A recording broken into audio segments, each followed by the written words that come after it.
ኑሯቸው፣ መንገዳቸው፣ ህይወታቸው ምስቅልቅል ያለበት ምክንያት አንድ ነገር ሲመርጡ እንደ ቃሉ አይመርጡም፣ እንደ እግዚአብሔር ቃል አይመርጡም። አንድ ነገር ሲመርጡ ትዕግስት የሚጠይቅ ምርጫ አይመርጡም፣ እምነት የሚጠይቅ አይመርጡም። ትልቅ ደረጃ ደርሰው ያያቸው ሰዎች ካሉ እነዛ ሰዎች ትልቅ ውሳኔ በህይወታቸው ላይ ወስነው ምናልባትም አንተ መወሰን የሳሳለት መወሰን ያዘንክለትን ወይም የፈራህለትን ውሳኔ መወሰን ችለዋል ሰዎች። አንተ ምክንያቶች ስትደረድር በተለያዩ አቅጣጫዎች ለራስ ይቅርታ ስትሰጥ ስሜትህን፣ ምቾትህን፣ የተለያዩ ክብርህን፣ አጉልኩራትህን ምናምን ስትንከባከብ እነሱ ግን በራሳቸው ላይ ጨክነው በክብራቸው ላይ ጨክነው ምቾታቸውን ትተው ትልቅ ውሳኔ መወሰን የቻሉ ሰዎች ትልቅ ደረጃ መድረስ ችለዋል። ግዴለሽ ሰዎች ዛሬን ከበሉ፣ ዛሬን ከጠጡ፣ ዛሬ ከደነሱ፣ ዛሬ ወዳቸው ከሞላ፣ ዛሬ በቃ የመሰላቸውን ነገር ካረጉ ዶኬት አገር መምራት እየቻሉ ብዙዎችን ማንቀደስ ምድር ማንቀጥቀጥ እየቻሉ በተራ ነገራቸውን ያሳለፈ ሰዎች አንድ ነገር ስትመር መምረጥ ያለብን ደስ ይላል ወይ ብላ ህይወት አለበት ወይ ብለን አንዳንዶቻችን ከአቅማችን በታች ከእድሜያችን በታች ሌሎቻችን ከዚህ የተሻለ ነገር ላይ መምጣት ስንችል በማይሆን ሁኔታ ውስጥ የገባንበት ምክንያት ማንም አስገድዶን አይደለም። እዚህ ሁኔታ ውስጥ የገባነው የገዛ ምርጫችን የገዛ ውሳኔ። ትክክለኛ ምርጫ ትክክለኛ ውሳኔ ለማድረግ ምን ነው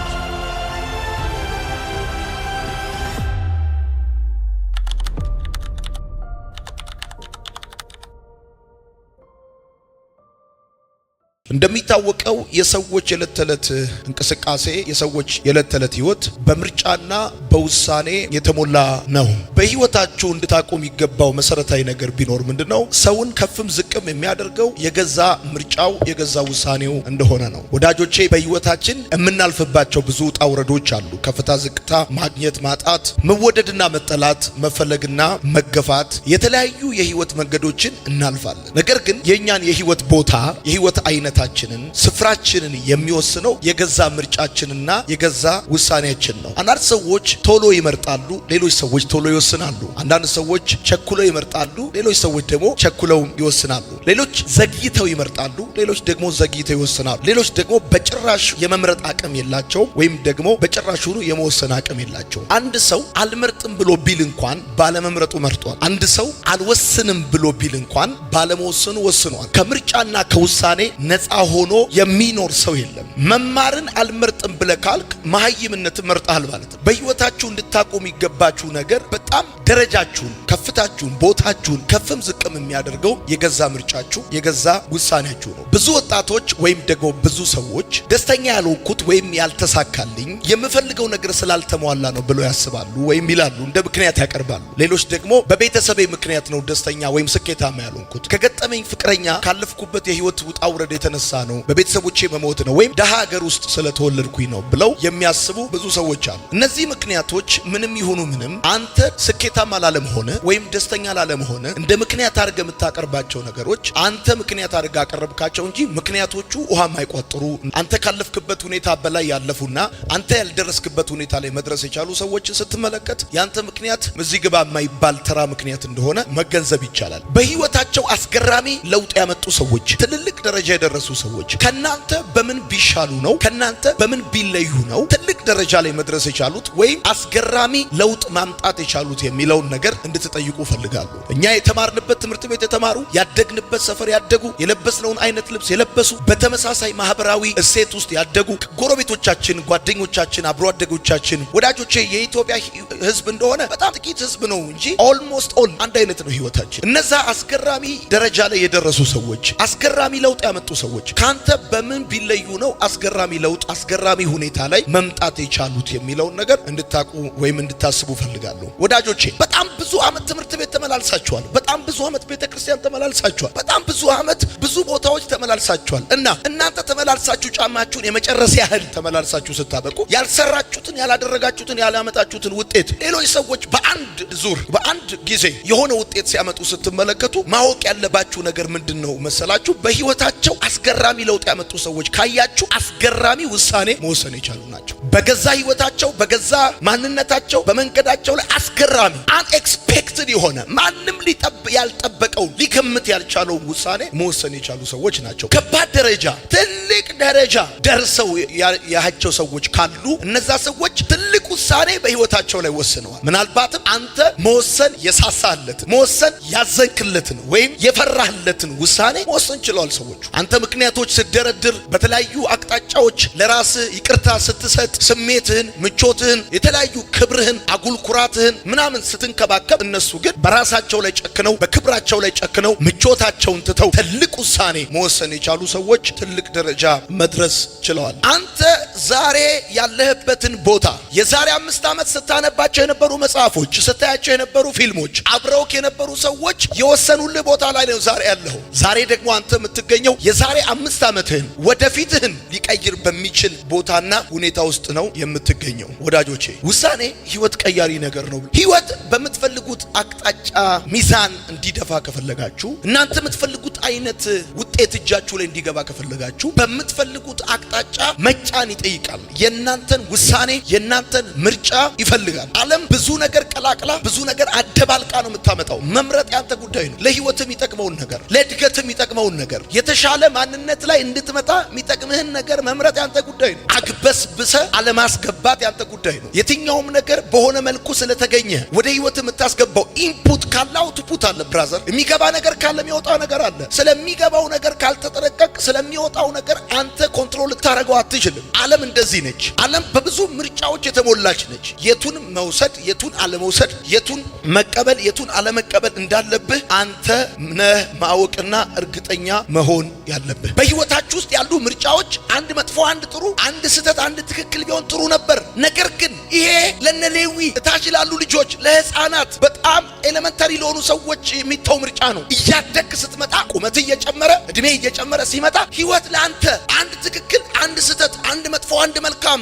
የሆነ ምርጫ ከማቅረብ ትወጣለች። ያ ተራ ጉዳይ ነው። ከባዱ ጉዳይ በመልካምና በመጥፎ መካከል መምረጥ ሳይሆን በሁለት መልካሞች መካከል የተሻለውን መምረጥ ነው። ወዳጆቼ ውድቀት ያለው በአንድ መልካምና በአንድ ሌላ መጥፎ መካከል ባለ ምርጫ ውስጥ አይደለም። በሁለት መልካም መካከል እንኳን ውድቀት አለ። ብዙዎቻችሁ እየተሸወዳችሁ ያላችሁት በመጥፎና በመልካም መካከል ባለ ምርጫ አይደለም። ብዙዎቻችሁ እየተሸወዳችሁ ያላችሁት በትክክልና በስህተት መካከል ባለ ምርጫ ውስጥ አይደለም። ችግሩ ያለው በሁለት መልካሞች መካከል የተሻለውን መልካም የመምረጥ ጉዳይ ላይ ነው። ውድቀት ደግሞ በአንድ መጥፎና በሌላ መልካም መካከል ባለ ምርጫ ውስጥ ብቻ ሳይሆን ያለው በሁለት መልካሞች መካከልም ውድቀት አለ። ብዙዎቻችን የምንመርጠው ቀላሉ ምርጫ ነው። የትኛው ነው ቀላል ምርጫ ብለን ነው የምንመርጠው? ከአጋር መውለድ ዝም ብሎ አጋር ጋር መግባት ነው የሚጠይቀው።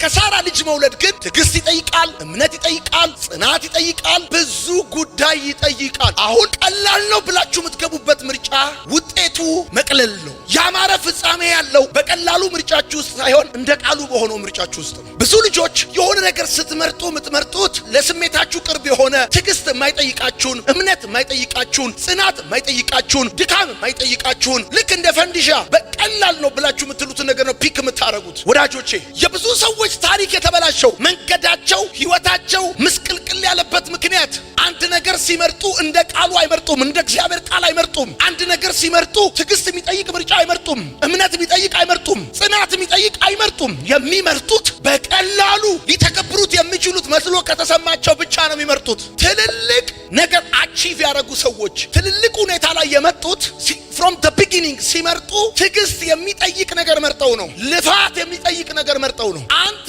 ልፋት የሚጠይቅ ነገር አትመርጥም እና አንተ ቁጭ ማለት ብቻ የሚጠይቅ ነገር ነው የምትመርጠው። ያማረ ፍጻሜ ያለው በቀላሉ ምርጫ ውስጥ አይደለም፣ እንደ እግዚአብሔር ቃል ወይም እንደ ቃሉ በሆነው ምርጫ ውስጥ። ብራዘር ህይወት እድል አይደለም። እግዚአብሔር መርጠ የምትኖረው ህይወት ነው የሰጠህ። ምርጫን የመኖር ግዴታ ደግሞ አለብህ። ሰዎች ለምንድን ነው የተሳሳተ ምርጫ የሚመርጡት? ሰዎች ለምንድን ነው የተሳሳተ ውሳኔ የሚወስኑት? ተራ ቁጥር 1 ግዴለሽነት። ግዴለሽነት ማለት ለራስ ህይወት ስሜት የለሽ መሆን፣ ደንታቢስ መሆን፣ ለገዛ ህይወታቸው ደንታቢስ መሆን፣ ለራሳቸው ህይወት ስሜት የለሽ መሆን። በጣም ብዙ ወጣቶች ለገዛ ህይወታቸው ግዴለሽ ናቸው። ለህይወታቸው እነሱ ለሚኖሩት ሌላ ሰው ለሚኖሩ አይደለም፣ እነሱ ለሚኖሩት ህይወት በጣም ግዴለሾች ናቸው። አንዱና ዋነኛው የተሳሳተ ምርጫና የተሳሳተ ውሳኔ ምክንያት ግዴለሽነት ነው። ለራስ ህይወት ስሜት የለሽ መሆን፣ ለራስ ህይወት ደንታቢስ መሆን፣ ፍላጎት ማጣት። መጀመሪያ ትክክለኛ ምርጫ ትክክለኛ ውሳኔ ለመወሰን ከፈለግ ለራስ ህይወት ስሜት ሊኖር ይገባል። ለገዛ ህይወት ደንታቢስ መሆን የለብህም። በህይወትክ ላይ ትኩረት ማድረግ አለብህ።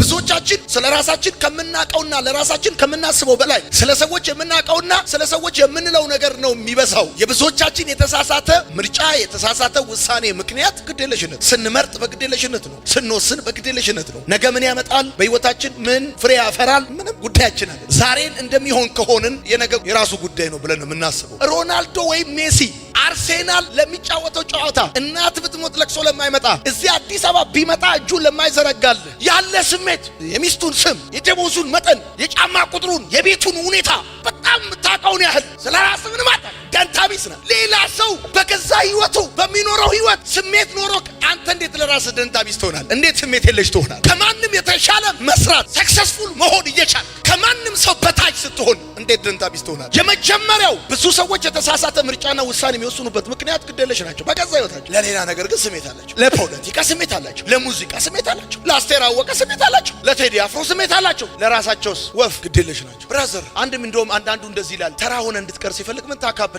ይላል። በገዛ ህይወት ላይ ካላካበድክ ምን ላይ ልታካብድ ነው? ግዴለሽነት ከሚገባው በላይ ህይወትን አቅልሎ ማየት። ግዴለሽነት ማለት ዝንጉ መሆን፣ ተራ ስህተቶችን መሳሳት። መጽሐፍ ቅዱሳችን ላይ አንድ ሰው ነበረ። ያም ሰው ኤሳው ይባላል። ኤሳው የይስሐቅ በኩር ልጅ ነው። አንድ ሰው በኩር ነው ማለት ሶስት መሰረታዊ ነገሮች አሉት ማለት ነው። አንደኛ መሪነት ሊደርሺፕ፣ ቤተሰቡን የመምራት ስልጣን። ሁለተኛ ሁለት እጥፍ ድርሻ ማለት ውርስ፣ ሁለት እጥፍ ድርሻ። የቤተሰቡ ሀብት ሲከፋፈል ሁለት እጥፍ ነው ለበኩር ልጅ ድርሻ የሚሰጥ። ሶስተኛ የመንፈሳዊ አገልግሎት መብት።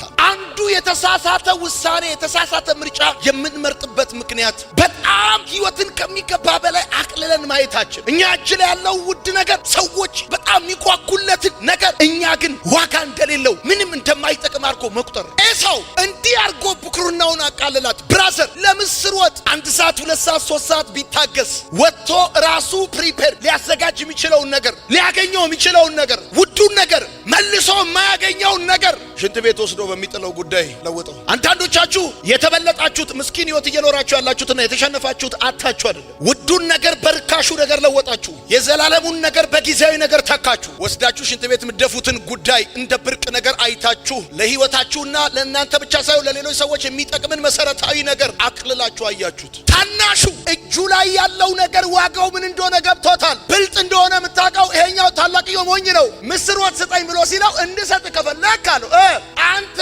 ብኩርና ያንሽጥልኛል። ግዴለሽ ሰዎች ዛሬን ከበሉ፣ ዛሬን ከጠጡ፣ ዛሬ ከደነሱ፣ ዛሬ ሆዳቸው ከሞላ፣ ዛሬ በቃ የመሰላቸውን ነገር ካረጉ ዶንኬት አገር መምራት እየቻሉ ብዙዎችን እንደዚህ ምድር ማንቀጥቀጥ እየቻሉ በተራ ነገር ነገራቸውን አሳልፈው የሰጡ ብዙ ሰዎች ነው። መጽሐፉ እንደዚህ አለ። ኤሳው እንዲህ አርጎ ብኩርናውን አቃለላት። መብቱን፣ ስልጣኑን፣ እድሉን አሳልፎ ሰጠ። ብራዘር አንተ ያቀለልከውን ህይወት ማንም አያከብርልህ። አንተ ተራ ያረከውን ያቃለልከውን ህይወት ማንም ቫልዩ አያደርግልህ። መጀመሪያ አንተ እጅ ላይ ያለውን ጉዳይ ቫልዩ ማድረግ ያለብህ አንተ ራስህ ነህ። ግዴለሽነት የማይወዳደሩ ነገሮችን ያወዳድራል። ግዴለሽነት ለዛሬ እንጂ ለነገ ዋጋ የለውም። ትልልቅ ፋሚሊ ያላችሁ፣ ትልልቅ አቅም ያላችሁ፣ ትልልቅ ምርጥ ጭንቅላት ያላችሁ፣ ፖቴንሻል ያላችሁ ልጆች ምስኪን ህይወት እየኖራችሁ ያላችሁት በጣም ኬርለስ ስለሆናችሁ ዛሬን እንጂ ለነገ ቦታ የለውም። በግዴለሽነት ብዙ ነገሮችን አሳልፈ ከሰጠ በኋላ እንዳይቆጭ መጽሐፍ ሲናገር እንደዚህ ይላል። ኤሳው ከዛ በኋላ ብኩርናውን በታላቅ ለቅሶ በታላቅ ቁጭት ፈለጋት፣ አላገኛትም። ዛሬ እንደ ቀላል ያየኸውን ጉዳይ ነገ በእንባ ብትፈልጉ አታገኙ። ደግሞ እነግርሃለሁ ሁሌ ወጣት ሆነ አትቀርም። ዛሬ ሼባ ያልካቸው ሰዎች ትላንትና እነሱም ሌላውን ሼባ ነበር የሚሉት። የተሳሳተ ምርጫና የተሳሳተ ውሳኔ ምክንያት አንዱ ግዴለሽነት ነው። ሁለተኛው እውቀት ማጣት። አነጋጋሪ እንሆናለን ብለው አደናጋሪ የሆኑ ብዙ ሰዎች ናቸው። ሎጥ የቀረበለት ምርጫ በቤተልሔምና በሶዶም መካከል ነው። በሶዶም እግዚአብሔር የለም፣ ምግብ አለ፣ ሞት አለ። በቤተልሔም ግን እግዚአብሔር አለ፣ ምግብ የለም፣ ሞት የለም። እግዚአብሔር የሌለበት ህይወት ሁሉ ሞት አለበት። ምግብ ሊኖረው ይችላል፣ ፈንጠዝያ ሊኖረው ይችላል፣ ብዙ ነገር ሊኖረው ይችላል። እግዚአብሔር የሌለበት ህይወት ግን ሞት አለ። አንድ ነገር ስትመርጥ መምረጥ ያለበት ደስ ይላል ወይ ብለህ አይደል፣ ህይወት አለበት ወይ ብለህ ነው መምረጥ ያለበት። እውቀት በወጣትነት ጌጥ ነው፣ በጉልምስና ገንዘብ ነው፣ በሽምግልና ምርኩዝ ነው። አሁን በጣም ብዙ ወጣት ለምንድን ነው እውቀት የማይመርጠው ካልከኝ፣ በዚህ እድሜው እውቀት ገቢ የላትም፣ ጌጥ ነች። እውቀት በወጣትነት ጌጥ ነው። እውቀት ገቢ መሆን የሚጀምረው እድሜክ ወደ ጉልምስና ሲመጣ። 3 መሰረታዊ እውቀት ያስፈልጋል። አንደኛው የሚያስፈልግ ቴክኒካል እውቀት ነው። ሁለተኛው ኢቲካል ነው። ሶስተኛው ቴዎሬቲካል ነው። ምሳሌ መጽሐፍ ምዕራፍ 3 ቁጥር 13 እንደዚህ ይላል፣ ጥበብን የሚያገኝ ሰው ምስጉን ነው፣ ማስተዋልንም ገንዘቡ የሚያደርግ በወርቅና በብር ከመነገድ ይልቅ በእርሷ መነገድ ይሻላል። ምንም ነገር ከመምረጥና ከመወሰን በፊት ስለዛ ጉዳይ በቂ እውቀት ሊኖር ይገባል። ሶስተኛ የተሳሳተ ምርጫና ውሳኔ ምክንያቶች። ጊዜያዊ ፍላጎት። ምን ጊዜም ቢሆን ምርጫችን ጊዜያዊ ፍላጎታችን ላይ መቆም የለበትም። ዛሬ የቤት ኪራይ ፈልገሽ ወይም ደግሞ የሆነ ነገር ፈልገህ በጊዜያዊ ፍላጎትክ ላይ ምንም ነገር መምረጥ መወሰንም የለም። ያልፋሉ። ዛሬ አታል ማለት ሁሌ ታጣለ ማለት፣ ዛሬ ቸግሯል ማለት ሁሌ ቸግራል ማለት። ብዙ ወጣት ሴት ልጆች በጥፍር ቀለም፣ በሂውማን ሄር፣ በሊፕስቲክ በማይረባ ነገር ከቤት ወጥተው ጊዜያዊ ፍላጎት ላይ ሆነ ምንም ነገር መምረጥ የለብህ። አንዱ ግዴለሽነታችን። አራተኛ ስሜታዊነት። ስሜት አይታሰርም፣ እስር ቤት ግን ያስገባል። በጣም ብዙ ሰው በስሜታዊነት ሸቤ ገብቷል። አይታመምም ግን ሆስፒታል ያስተኛል። በስሜታዊነት በጣም ብዙ ሰዎች የማይሆን ውሳኔ ይወስናሉ፣ የማይሆን ምርጫ ይመርጣሉ። ስሜት ጊዜያዊ ትክክለኝነት ነው። ስሜታዊነት የሶስት ነገሮች ጉድለት ነው። አንደኛ የብስለት፣ አልበሰለም፣ ማቹርድ አይደለም ማለት ነው። ሁለተኛ የትዕግስት ጉድለት ነው። ሶስተኛ የልምድ ጉድለት ነው። የተሳሳተ ምርጫና ውሳኔ ምክንያት። አምስተኛ በአጉል እምነት። የተሳሳተ ምርጫና ውሳኔ ምክንያት። ስድስተኛ በአጋጣሚ ታገባል። ትክክለኛ ምርጫ ትክክለኛ ውሳኔ ለማድረግ ምን ላድርግ? በመጀመሪያ ማወቅ ያለብን ነገር ቢኖር የትኛውም ምርጫም ሆነ ውሳኔ ሌሎች ሰዎችን እንደሚነካ እወቅ። እኔ በራሴ ህይወት ላይ ነው የምወስነው፣ በራሴ ህይወት ላይ ነው የምመርጠው አትበል። የትኛውም ያንተ ምርጫም ሆነ ውሳኔ ሌሎች ሰዎችን ሊነካ እንደሚችል እወቅ። የመጀመሪያው ትክክለኛ ምርጫ ትክክለኛ ውሳኔ ለማድረግ ጻፉ፣ እግዚአብሔር እንዲረዳ ጸልይ። ሁለተኛ ቃሉን መርምር። መመሪያ ወይም ምሪት ታገኛለህ። በጉዳዩ ላይ የምትጸልየውና ቃሉን የምታነብበት ምክንያት ስለ ጉዳዩ እግዚአብሔር ማስተዋልን እውቀትን እንዲሰጥህ ነው። ምክንያቱም እግዚአብሔር እውቀትን ይሰጣል፣ እግዚአብሔር ማስተዋልን ይሰጣል ተብሎ ተጽፏል። አንድ ነገር ከመወሰን በፊት፣ አንድ ነገር ከመምረጥ በፊት ስለ ጉዳዩ መጸለይ አለ። ጉልበት አለኝ፣ ጊዜ አለኝ፣ ገንዘብ አለኝ ብለህ ምንም ነገር መምረጥ የለብህ፣ መወሰን የለብህ። እግዚአብሔር ማስተዋል እንዲሰጥህ፣ እግዚአብሔር ጥበብ እንዲሰጥህ፣ ጌታ ሆይ ይህ ነገር በህይወቴ እንዴት መሆን እንዳለበት ብለህ መጠየቅ ይኖርብሃል። ሶስተኛ ትክክለኛ ውሳኔና ምርጫ ለማድረግ ምን ላድርግ? ሶስተኛ በሚገባ አስብ፣ ጊዜ ወስደህ አስብ። ምሳሌ መጽሐፍ ምዕራፍ 14 ቁጥር 15 የዋህ ቃልን ሁሉ ያምናል፣ ከዛስ ብልህ ግን አካሄዱን ይመለከታል። የሚቸኩል ሰው ከክብር ይጎላል፣ ከህይወት ይጎላል፣ ከበረከት ይጎላል። ችኩል ሰው ለመግደል ይችላል። አራተኛ ውጤቱን ለማወቅ ሞክር። አእምሮ ያለው ሰው ነው ፍጻሜውን የሚያስብ፣ ቤተሰብ ያለው ሰው አይደለም ፍጻሜውን የሚያስብ። አምስተኛ ትክክለኛ ውሳኔ ትክክለኛ ምርጫ መምረጥ ከፈለግ፣ አምስተኛ ካንተ በፊት የነበሩ ሰዎችን ጠይቃቸው። ስለ ምርጫቸው መለስ ብለው ሲያስቡ ምን እንደሚሰማቸው ጠይቃቸው። ስድስተኛ ህሊናህን አዳምጥ። ህሊና ማለት ትክክልና መጥፎውን የሚነግረን በውስጣችን ያለ ዳኛ። ሰባተኛ አቋራጭ መንገድ አትፈልግ። በህይወት ውስጥ ትልቅ አደጋ የሚከሰተው በአጋጣሚ ያልተገኘን ህይወት በአጋጣሚ ስትኖረው ነው። አንዳንዶቻችን ከአቅማችን በታች ከእድሜያችንም በታች፣ ሌሎቻችን ከዚህ የተሻለ ነገር ላይ መምጣት ስንችል በማይሆን ሁኔታ ውስጥ የገባንበት ምክንያት ማንም አስገድዶን አይደለም። እዚህ ሁኔታ ውስጥ የገባ ነው የገዛ ምርጫችን፣ የገዛ ውሳኔያችን። ከፍም ዝቅም የሚያደርግህ የገዛ ምርጫ፣ የገዛ ውሳኔ ነው። ህይወት እንዲለወጥ ከፈለግ በግዴለሽነት ነገሮችን መወሰን ማቆም አለን። አልመሸም። ነገሮችን ማስተካከል ከፈለግ ገና ጠዋት ነው። እንዳበቃ ነገር እንዳከተመ ሊነግር የሚፈልገው ሰይጣን። ወጣቶች ከኔ የተሻለ እድል ያላችሁ ከብዙዎቻችን የተሻለ፣ ብዙዎቻችን በግዴለሽነት ደንታቢስ በመሆን ጨዋታ ላይ ብቻ ፎከስ በማድረግ ለስሜታችን ቅርብ የሆነውን ብቻ ፎከስ በማድረግ ውዱንና አይተኬውን ህይወታችንን በማይረባ ነገር፣ ኤሳው መሪነቱን በምስር ወጥ እንደቀየረ በማይረባ ነገር ነገራችንን ቀየረናል። እናንተ መሸወድ የለባችሁ። የትኛውንም ነገር ስትመርጡ ርካሽ ነው ወይ ቀላል ነው ወይ ብላችሁ አይደለም መምረጥ ያለባችሁ። አስተዋይ ሰው ፍጻሜውን ያስባል እንደሚል መጽሐፍ። ትላንት በምንም አይነት የህይወት መንገድ ውስጥ መታችሁ ሊሆን ይችላል። አሁንም ግን አልመሸም። አሁንም እንደገና ስህተት በስህተት ለማረም ጥረት አታርጉ። በግዴለሽነት አትወስኑ። ስለ ገዛ ህይወታችሁ ደንታቢስ አትሆኑ። እናንተ ለምትኖሩት ህይወት ስሜት ያላቸው ሰዎች ፋሚሊዎቻችሁ ናቸው፣ ሚስቶቻችሁ ናቸው። በጊዜያዊ ፍላጎት ላይ ቆመ ዘላቂውን ህይወትን ያንተን ብቻ ሳይሆን የቤተሰቦችን ህይወት ችግር ውስጥ የሚከት ውሳኔ መወሰንና መምረጥ የለም። አንድ ነገር አረንጓዴ ነው ማለት ምቹ ነው ማለት አለ እሱ ብቻ አለ። እግዚአብሔር የሌለበትን ህይወት፣ ሳቅ አለበት፣ ጨዋታ አለበት፣ ደስታ አለበት ብለ እግዚአብሔር የሌለበት ህይወት ሞት አለበት። ሰማይ በዚህ ቀን በአንተ ህይወት ላይ ይጽፋል። እንዲህ አርጎ ወጣትነቱን አቃለለው፣ እንዲህ አርጎ አቅሙን ተራ አደረገው፣ ህይወቱን ተራ አደረገው ይልሃል። አሁን ህይወትን ለመቀየር መወሰን ያለብህን ከባድ ውሳኔ፣ አስገራሚ ለውጥ ማምጣት ካለብህ አስገራሚ ውሳኔ ልትወስን ጊዜው ነው። ማቆም ያለብህን ነገር ማቆም ካለብህ አሁን ነው። መጀመር ያለብህን ነገር መጀመር ካለብህ አሁን ነው። መለየት ካለብህ ነገር መለየት ካለብህ አሁን ነው። መውጣት ካለብህ ነገር መውጣት ያለብህ አሁን ነው። እንዳፈርክ አንገት እንደደፋ፣ እንዳዘንክ፣ እንደተበለጥክ፣ እያወቅ እንደማታቅ፣ እየቻልክ እንደማትችል ሆነ ለመቀጠል አይ ኢነፍ ኢዝ ኢነፍ ብለህ የትላንትና የትላንትናውን ህይወት መማሪያ አድርገህ አዲስ ህይወት በህይወትህ ላይ ለመወሰን ምርጫው አንተ። እወዳቸዋለሁ።